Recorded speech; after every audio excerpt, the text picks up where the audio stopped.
There have been many Santas, You're not Santa. You're better. but there's only one named Hulk. Well, all you had to do was knock. Santa with muscles. Merry viewer's choice, everybody! I am not gonna wear this hood for the entire review. Holy crap, it is hot in here. Who knew that wearing this stupid sweater would mean that it's hot under all these lights? Stupid. If you aren't following me on Patreon, oh boy, you missed some stuff. But if you are following me on Patreon, and thank you so much for the support, you might have voted this summer on the viewer's choice to determine what I'll review next. I asked my patrons to take a look at the IMDb Bottom 100 and vote for what they wanted to see me review, and I went with second place, the Oscar award-winning Chairman of the Board. I was saving number 1 for this time of year, so without any further ado, let's watch Santa with Muscles. And hey, maybe this time I can get the camera in proper focus like a big girl reviewer. Watch out, he's got a candy cane! Santa with Muscles is everyone's favorite Christmas movie. After some slapsticky circumstances that involve Hulk Hogan dressing up as Santa Claus, he hits his head, gets amnesia, and ends up thinking he is Santa Claus. Along the way, he must save an orphanage from a supervillain, as you do. Why yes, this was theatrical. Why no, it didn't make a lot of money. I just noticed the description on the back made it seem like it's just Hulk Hogan. Famed wrestler turned actor Hulk Hogan has made a vast fortune marketing health food and supplements, but when a head injury causes amnesia, he is convinced he is Santa. Hulk Hogan has amnesia and is convinced he's Santa. You heard it here. This is a movie so good that the original screenwriter sued to have his name removed because of all the changes to the script. And of the 3 people actually credited, none of them have written anything else. I'm not entirely convinced this script wasn't conceived by a 2-year-old, because that's about how cohesive it is. This plot is held together by glue and popsicle sticks. It's kind of easy to put this in a neat little box and say, well, that's 90s kids films for you. But let me remind you that Matilda came out that year. Hell, Space Jam was released in 1996, and that felt way less insulting. 1996 was The Long Kiss Goodnight. Santa with Muscles wasn't even the best amnesia film that year.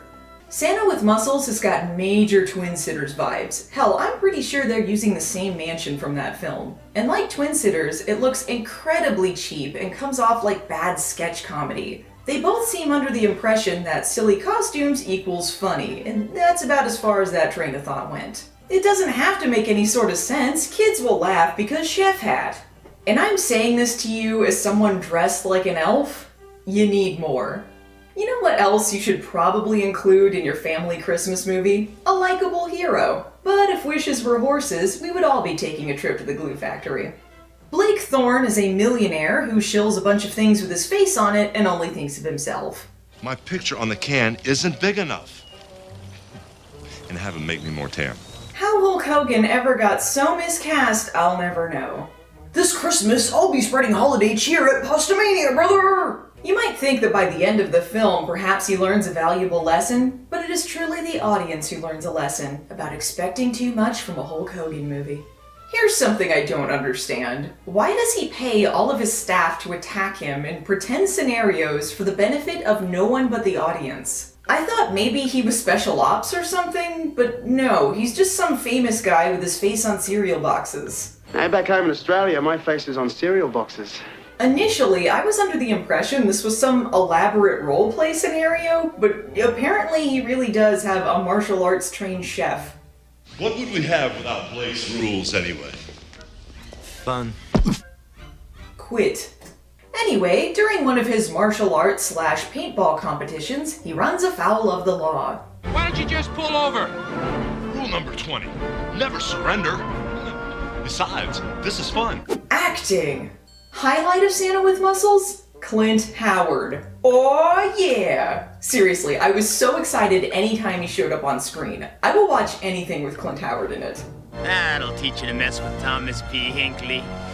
After a high-speed chase, Hogan seems to think he'll be able to blend in at the local mall. Luckily, their Santa is absent, so his costume makes the perfect disguise. Hey, is that the giant troll in camo we were just chasing? Nah, can't be. That giant troll is wearing a Santa suit. Do you have a minute?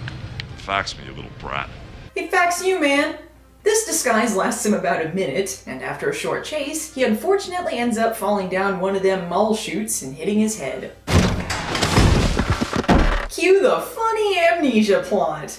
One of the mall elves happens to owe money to the villains in this and recognizes Blake, so he seizes the opportunity to do something outlandish and silly. He tells Blake that he is Santa Claus. While he's distracted with mall Santa shenanigans, he tries to use Blake's card at the ATM. But unfortunately, it's one of those future ATMs that needs a fingerprint. You know how that goes. So he has no choice but to stick to him like glue as he tries to figure out how to get a fingerprint off of him.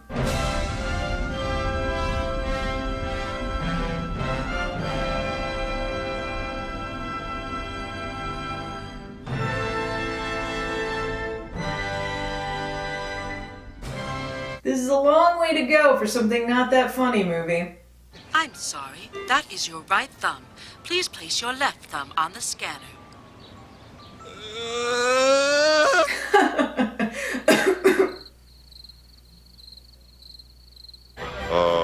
Pocket knife.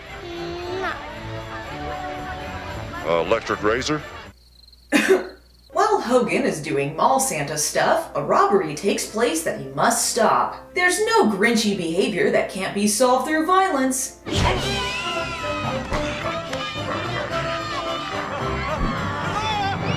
Woohoo! As parents, we love that our children witness this. Malls love it when their Santas attack people and destroy property. You know, you're absolutely right. The mission could be kind of like your local office. Oh my god, I'm gonna die.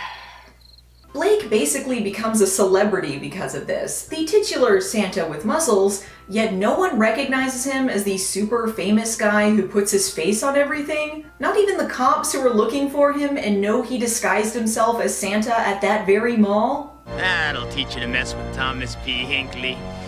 This movie treats Clint Howard's character like he's some dumb cop on a power trip, but come on dudes, he's just trying to do his job. Blake and his cronies were riding their motorcycles on top of his car, speeding, endangering other drivers. Why are we supposed to laugh at Clint Howard's continual failures to catch him?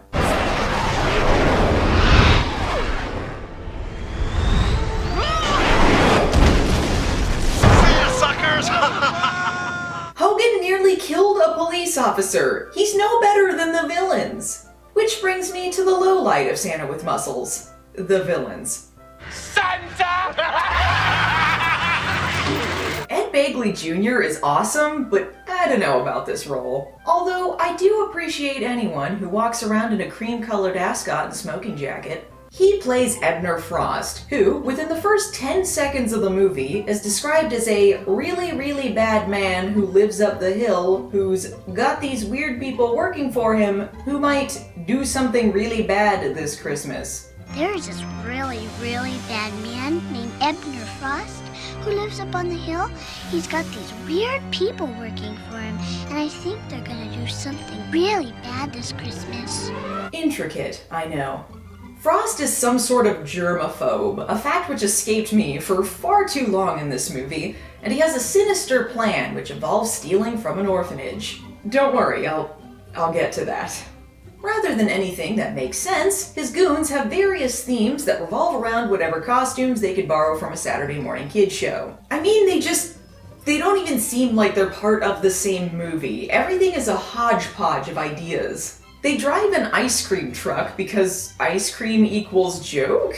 His number one guy is Dr. Blight. There's Gas Guy, Safari Man, Electric Woman. Electro Lady's the most useful one, by the way. She can blast doors open, and yet they have her basically as a backup guy. She can shoot electricity from her hands, and she's not the number one henchman? Why does Dr. Guy have a leg up? Everyone is credited as Dr. Insert Gimmick here, so like, his doctorate isn't even that special. And wait, what does Electric Woman have a doctorate in?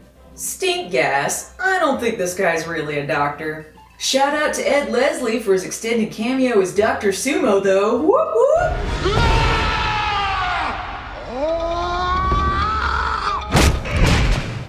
like Dr. Blight has vials with diseases in them or uses a scalpel or something. All he does is make medical puns. There's no unique skills that separate him from just a doctor. Except his roundhouse kicks, I guess. Why isn't he Dr. Kicks? He also appears to get winded really easy, so like, I don't know, man. I guess for some reason, Frost has a monopoly on the town. I'm not sure what his occupation or authority is, and is bullying everyone into moving away or selling to him. What he really wants is that orphanage shut down, though, so he's doing everything to bully them away too, including stealing their Christmas tree. Illegal. Call the police. Or you can just write to Santa and ask him to kick some ass. Seems like a logical next step. And coincidence of all coincidences, Blake is inspired by a sign at the mall to go to the orphanage and see if he can help.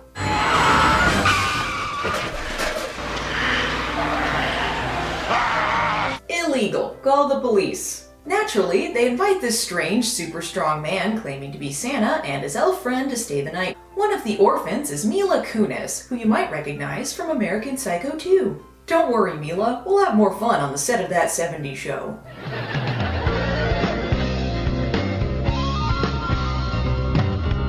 I'm sorry about the pajama, Santa, but that's all we had. Why did the orphanage have an adult sheep onesie? Good night, Santa. Mila Kunis gives Hogan his cool new wrestling Santa suit, because that's something an orphan would do overnight with no measurements or supplies. Where'd you learn to do this? Mega Man, number 96. What? The villains try to thwart our hero at every turn, but Hogan is there to protect the kids and teach some valuable lessons. I did what I had to in self-defense, Taylor. I'm only tough when I have to be. Patient suffers from bad tummy aches. Psychological warfare, brother! A little psychological warfare. So why exactly do the villains want the orphanage? Hogan finds out there's something underneath it, but what could it be? Water and power lines. Telephone cables? The clubhouse. Oh, the old catacombs underneath the church. Hey, do you know of anything under the orphanage the villains might want? I don't know, some power lines? What about the clubhouse? Oh, you mean the old catacombs? I almost forgot about the old catacombs under the church. Do you think maybe those old catacombs could be of interest? The catacombs with a mysterious vault under it? Those catacombs? I don't know, they're pretty uninteresting. Creepy old catacombs full of skeletons. Cool clubhouse, kids. It's pretty obvious what they find inside the vault. A cave full of explosive crystals worth millions of dollars. I don't really know how useful these would be to anyone. The explosions don't have that big of a range. But before the movie can proceed with more asinine ideas conceived by children, what do you know? Hogan hits his head again and reverses the amnesia. Hey, question. What the hell is this sleeping arrangement? He's placed his bed in the middle of an open living room, no doors, giant windows, with his head right next to the fireplace. I'm just saying. While Hogan's distracted at home, this gives Ed Begley Jr. the opportunity to put on his beekeeper suit and take the orphanage by force. Why didn't he just do this the whole time? By the way, Lenny, I want to thank you for letting us in. He didn't.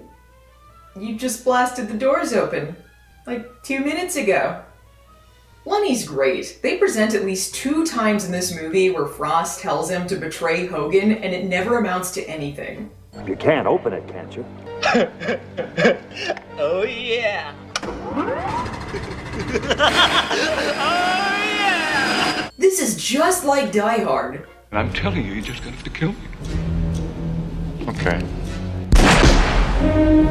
They better not touch their last 2 to 3 cans of Pringles, though, that's all I'm saying. Too far. But Blake's coming in with the cavalry. And in case you're wondering if he's changed as a person, no. Let him try some of Blake's Way salad oil. No cholesterol, only 3 calories per serving. And it goes down smooth. It's Hogan's world, we're all just living in it. Yeah, I don't know why the police have a rocket launcher either. That'll teach you to mess with Thomas P. Hinckley.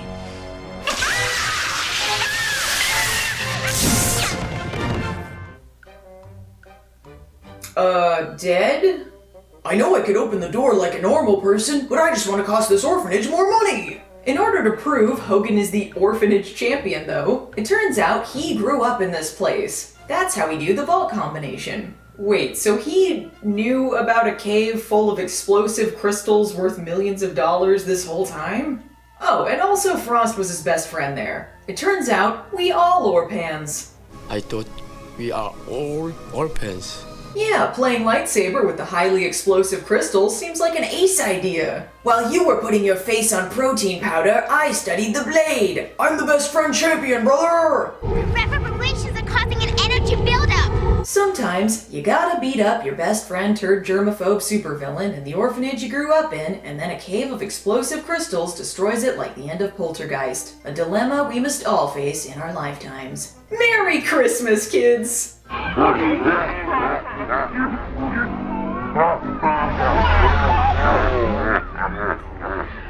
It's an orphanage full of Hulkamaniacs, brother! Hopefully none of those insane criminals escape from the prison next door and murder you horribly. Ho ho ho, the end. Oh no! All of this holiday spirit has caused an energy buildup! This place is gonna blow!